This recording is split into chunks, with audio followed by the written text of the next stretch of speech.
So this is how it is done. Very simple. We cut XPS boards to the size and lay them loosely on the waterproofing.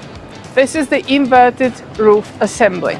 This is the preparation work before installing the water reducing layer that comes on top of XPS board.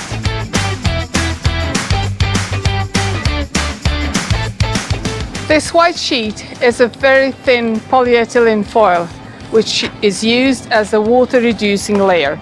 The overlaps are glued, not sealed, but glued enough so the membrane would not move and would prevent any water that might come underneath and cause the water going wrong way.